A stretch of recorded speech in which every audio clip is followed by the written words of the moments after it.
نجح فريق الوداد الرياضي رسميا في شراء عقد اللاعب سيف الدين بوهرة لاعب فريق شباب المحمدية خلال انتقالات الصيفية الجارية بعد مفاوضات عسيرة من إدارة ممثل الوداد الرياضي مع ممثل مدينة الزهور. ودافع سيف الدين بوهرة عن ألوان فريق الوداد الرياضي في الموسم المنصرم على سبيل الإعارة، لكن العملاق الأحمر قرر تفعيل بند شراء اللاعب بعدما ظهر بمستويات رائعة، وطلبت إدارة شباب المحمدية الحصول ب 50% من بيع سيف الدين بوهرة مستقبلا، وهو الأمر الذي رفضه سعيد الناصري رئيس الوداد. ودخلت عدة أندية سباق التعاقد مع بوهرة، لكن رغبة اللاعب كانت حاسمة حيث رفض الاستماع لأي عرض مفضلا الدفاع عن ألوان الوداد مهما كلفه الأمر. وبالعودة إلى تفاصيل الصفقة، فقد أكد موقع ترانسفور ماركت من مصادر داخل الوداد أن الفريق الأحمر ربط بوهرة بعقد يمتد معه ل3 مواسم. وذكرت ذات المصادر أن بوهرة سيحصل على 750 مليون سنتيم على مدار 3 سنوات، وسيتم توزيعها على الشكل التالي: 200 مليون سنتيم في الموسم الأول، و250 مليون سنتيم الموسم الثاني، ثم 300 في الموسم الثالث. في المقابل حصل شباب المحمدية على مبلغ يصل إلى 500 مليون سنتيم، لكن نسبة بيع بوهرة مستقبلا لن تتجاوز 20%. ذكرت وسائل إعلامية مغربية أن فريق الوداد الرياضي لكرة القدم جدد التفاوض مع مهاجمه السابق أيوب الكعبي الذي تعذر عليه إيجاد فريق في البطولة التركية. وأصبح فريق الوداد الرياضي بحاجة لمهاجم كبير رغم التعاقد مع الشرقي البحري مهاجم النهضة البركانية، لا سيما في ظل تراجع مستوى بولي سامبو. وأكد مدرب الوداد الرياضي لكرة القدم عادل رمزي أن فريق الوداد في حاجة إلى مهاجم صريح يكون حاسم في مربع العمليات. وقال رمزي الذي يقود الوداد الرياضي في بطولة كأس الملك سلمان للأندية العربية بعد مرور مباراتين في البطولة العربية، استنتج أننا بحاجة لمهاجم، ومن المنتظر أن يحسم الوداد في صفقة الكاعبي صاحب 30 عام في حال تم الاتفاق على جميع تفاصيل العقد بين الطرفين. وظهر الوداد الرياضي بوجه ساحب في أولى مباراتي الفريق في كأس الملك سلمان، حيث اكتفى بالتعادل في المباراتين معا، ما جعل استمراره في البطولة في خطر، لا سيما أن مباراته الأخيرة ستكون أمام الهلال السعودي زعيم آسيا ووصيف بطل العالم الباحث بدوره عن بطاقة التأهل إلى دور الربع النهائي بعد تعادله ضد الفريق الليبي وخسارته ضد السد القطري ب3-2.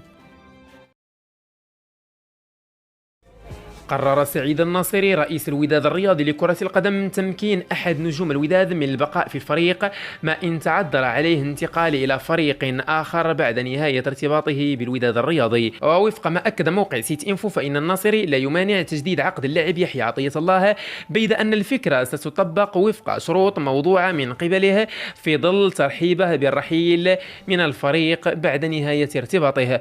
وتابع أن عطية الله أوصى وكيل أعماله بإيجاد فريق مناسب يتماشى مع طموحاته بعد تألقه الكبير في المواسم الماضية، خصوصا رفقة المنتخب المغربي. وأشار إلى أن وكيل أعمال عطية الله ما زال في مفاوضات ويبحث عن العروض الأنسب لموكله بعدما بات اللاعب حرا ومتاحا لأي فريق مهتم بخدماته. ويحبذ عطية الله الانتقال إلى فريق أوروبي تلبية لرغبته في الاحتراف بأوروبا بالموازاة مع اهتمام أندية عربية وخليجية بخدماته.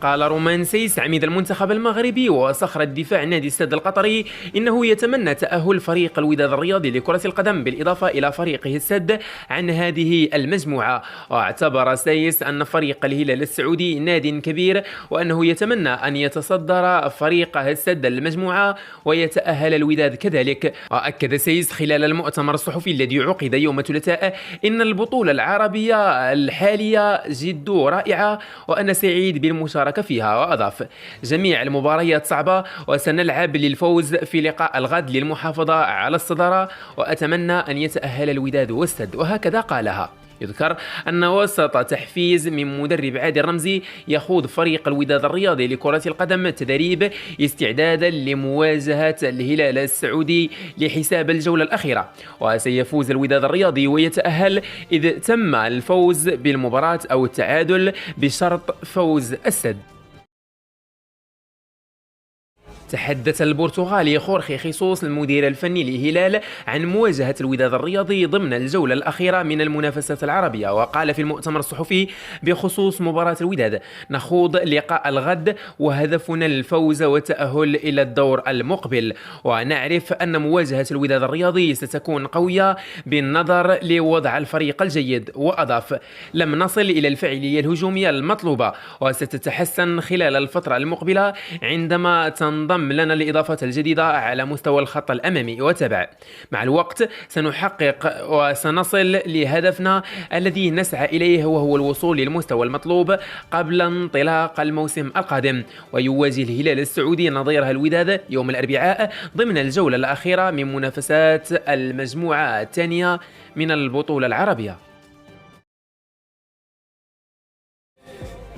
يستعيد فريق الوداد الرياضي خدمات يحيى جبران في مباراة يوم غد أمام الهلال السعودي لحساب الجولة الثالثة والأخيرة من المجموعات لكأس الملك سلمان للأندية. واستنفذ جبران عقوبة الإيقاف بعد غيابه على المباراة الماضية أمام أهلي طرابلس الليبي عقب تعرضه للطرد في اللقاء الأول ضد السد القطري. وستشكل عودة عميد الوداد الرياضي يحيى جبران إلى التشكيل الأساسي لفريق الوداد دفعة معنوية للاعبين أمام الهلال لتحقيق التأهل للدور ربع النهائي للبطولة العربية. ويواجه فريق الوداد الرياضي منافسه الهلال السعودي يوم الأربعاء على أرضية ملعب الأمير سلطان بن عبد العزيز الرياضية المحالة انطلاقا من الساعة 2 ظهرا بالتوقيت المغربي.